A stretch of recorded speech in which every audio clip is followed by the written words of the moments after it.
inşallah Teala ikinci alacağımız nama nevakid-i İslam. Bir alemin nama İslam'ını bozayan, kafirlige, murtetlige çıkarayanlardan ikincisi. O nama es-sani 127. sahifa.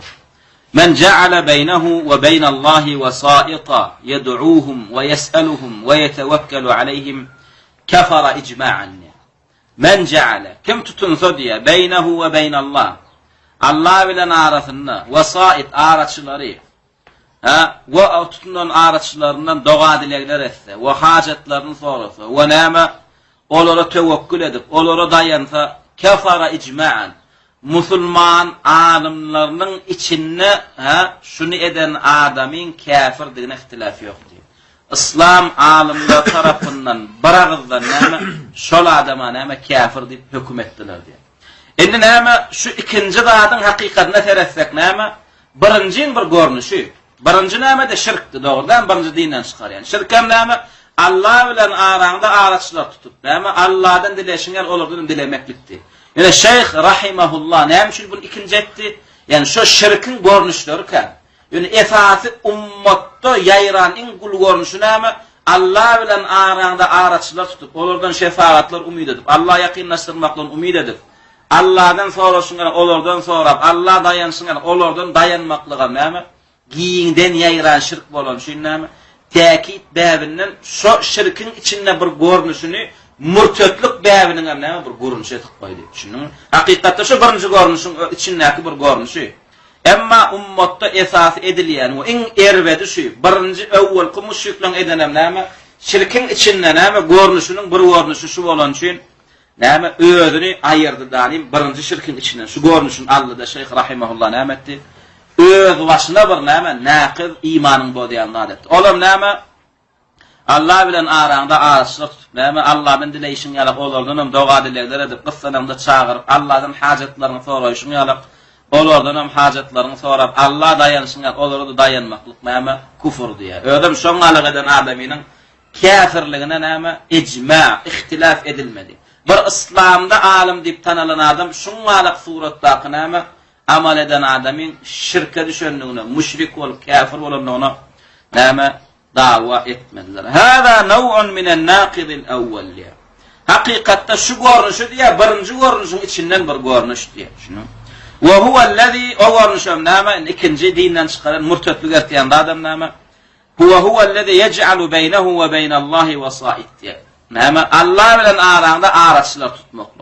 ولكن الشيخ أفرده وجعله نوعا مستقلا yani nama Şeyh rahimahullah şu ikinci görünüş birincinin içinden bir görünüş olsa nama afradahu öz başına bir görünüş edip getirdi diye. Nam için ve öz başına ayratin bir ikinci görünüş edip koydu diye murtetliğe çıkarayan adam. Nam için likathrati vuku'ihi Muhammed ümmetinde nama şu şirkin köpten edilenliği için. Şimdi köpçülüklerin edilyen şirk şu olan için nama tekid etmeklik için nama özünü ayratin bir görünüş etti.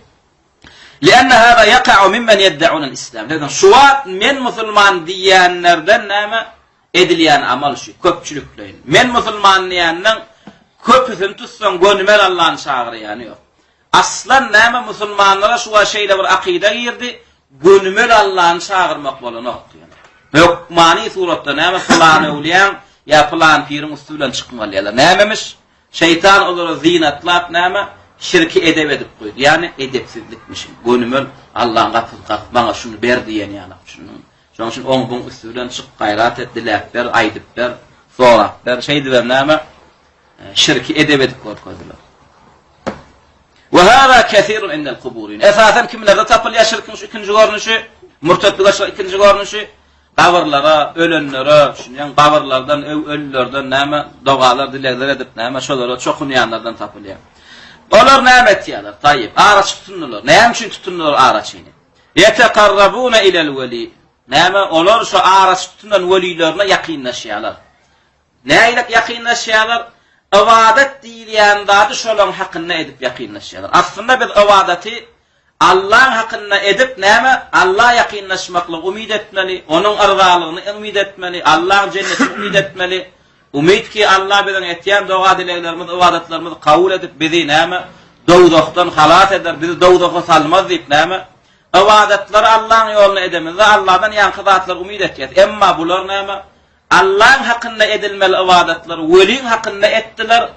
Allah yakınlaşmaklık için edilen ibadetler, vela yakınlaşmaklık için ettiler. Näme üçin? Liyeşfa'a lehum indallah. Yani bu evliyalar gönlünden biz turu bilsek, bular bize Allah'ın yanına şefaat eder dediler. Şeylet yani adamın müşrikliğine İslam alimleri için ihtilaf bolmak diye. Ev yusila havaicahum ilallah. Birinci maksatlara nämeken liyeşfa'a lehum indallah.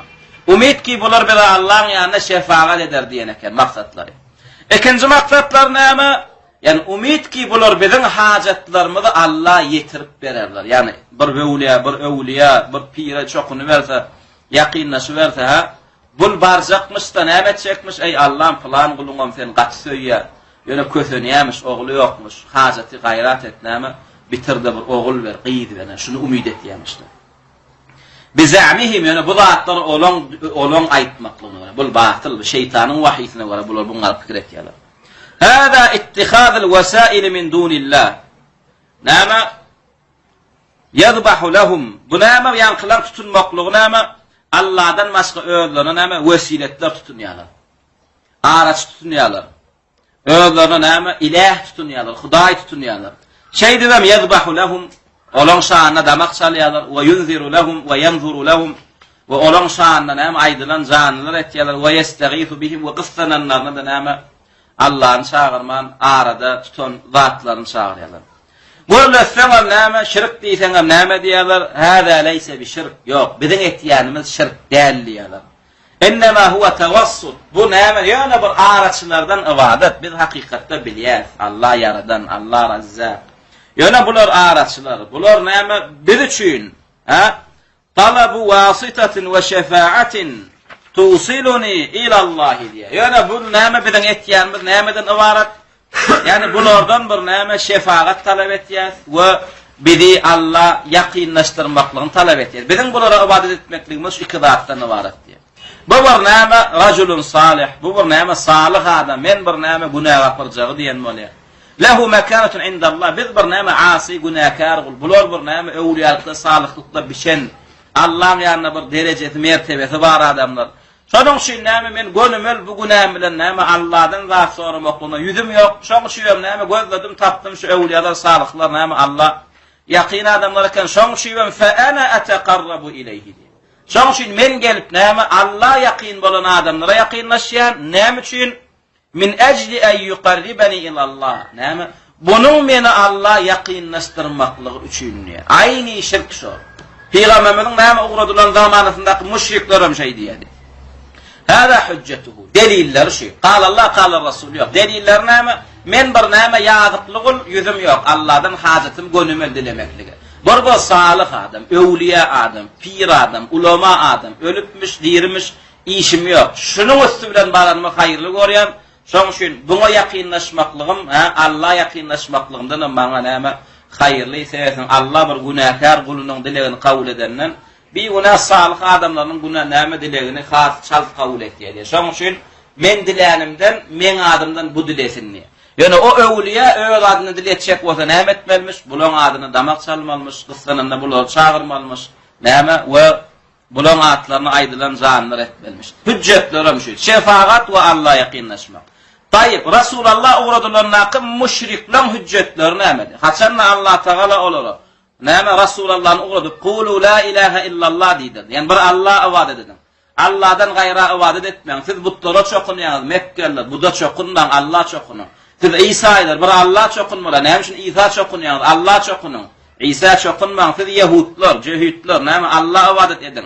Uzeyre ibadet etmeyin. Ey perişte, jinnara, aya, günah, ýylda çokunýanlar. Bir Allah ibadet edin, ondan gayra ibadet etmeyin diýenne hemme müşrikler biragızdan näme diýip jogap berdiler? Näme delil tutundylar? Şirklerini, Allah'dan gayriden näme çokunýanlaryna, dilek dogalar etýänlerine näme delil tutundylar? Wellezine ittehadu min dunihi awliya. Şunu delil tutundylar. Zümer surasının 3. ayetinde näme diýip jogap berdiler? Wellezine ittehadu min dunihi awliya ma na'buduhum illa liyuqarribuna ila Allahi zulfa. Näme diýär Allah Taala?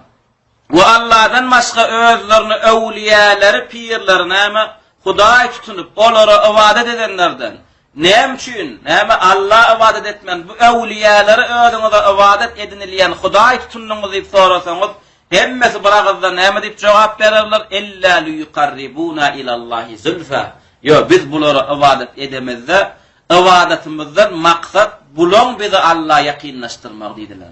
Yani biz bulary diňe Allah bizi ýakynlaşdyrsınlar, Allah'ın yanında bize şefaat etsinler diýip ibadet etýärsiz näme? Rasulullah'ın zamanasında uğradılan müşrikler şey deyip cevap verdi. Şu zamanın müşriklerinin näme cevap berýänler şu. Näme şu awliýalara, pirlere şokunýanyz diýmezler. Ýok, bizem Allah ibadet etýär. Bulardan näme maksadymız şefaat we Allah ýakynlaşmak diýerler. Şu delil. Ýa-na. Tayyib. Näme diýerler? Ma ja'alnahum şuraka'a lillah. Siz ters düşünmeyin diye. Biz bulara näme bir Allah deňdeş misalasynda bir Hudaý tutunmadyk diye. Düşündiňmi? Walakin ja'alnahum wasa'ita. Ýöne biz bular araç tutunduk diye. Düşündiňmi? We bularda näme maksat etdik diye yuqarribunana. Biz Allah ýakynlaşarlar diýip umyd etdik diye. Şu umydymyzdan hasyl bolar, bu adamlara ýakynlaşdyk, bu adamlara näme çağırdyk, doga dilegler etdik diye. Wallahu sammahu şirkan. Ýöne sen şon araçy diýenem bolsaň, düşündiňmi? Ýakynlaşmak şefaatçı diýenem bolsaň Allah şu zada şirk diýip atlandy. Şoň üçin sen şu zadyňdan gaýtmaly bolýan. Näme diýär Allah Taala Yunus surasynyň 18-nji aýatynda? Ve ya'buduna min dunillahi ma la yadurruhum ve la yenfa'uhum. Olar Allah'dan gayra ibadet etýärler. La yadurruhum ve la yenfa'uhum. Olar ibadet etýän zatlar olara ziyandan peýdadan hiç zat beren atlar. Hatta özlerim bilýärdiler. Biz bulardan bizden bir ziyany aýyrar, ya bize bir peýdany getirer diýen umid edemiz atdyk diye özlerim aýtýarlar. Ve yekulun, ýöne näme üçin ibadet etýärler sen bolýar. Hayra umid eden ak bolardan. Menden bir bela beteder, depeder diýip umid eden ak. Tayyip, onda näme üçin ibadet etýän Allahdan gaýra? Ve yekulun ene jogap aýdarlar diye. Ha ulai şufa'auna indallah. Olar biziň näme? Allah'ın ýanyndaky şefaatçylarymyz diýerler diye. Kul etunabbi'una Allaha bima la ya'lamu fis semawati we la fil ard. Ayt olar diye. Innisiz. Şunmy? Asmanda ýerde bolan bar zady bilýän Allah innisiz zady uratýarmyzmy diye. Allah size şirk diýip durqa. Şu siziň etýäniniň müşrikçilik diýip durqa. Siz inni. Ýok. Bu şirk däl, araşy diýip. Etunabbi'una Allaha bima la ya'lam. Inne näme Allah şoň şirk dälligini bilen aqdydanym innisiz Allah öwretmeli bolmagyny diýär. Ya Allah innisiz düze düşbermeli bolmagyny diýär. Fis semawati we la fil ard. Allah üçin asmanda ýerde bilinmeýän zat. Ýok. Şoň üçin Allah şu şirk diýdimi? Gönü şoň şirk diýip kabul etdi gaýp. Ýok, biz araşy diýär, diýme diýär. Allah Taala siziň etmekliňiz diýär, goýa siz maňa näme bilmeýän zadymy öwretýän ýa diýär. Subhanahu Allah Taala pek diye sizin ol araçlarınızdan, sizin näme etýän töhmetleriňizden, etýän şirkleriňizden ve taala amma yüşrikun ve näme Allah Taala beýik diye sizin şirk etmekliňizden. Allah şirk edilmeýär. Allah yeketek arasda ibadet edilýär.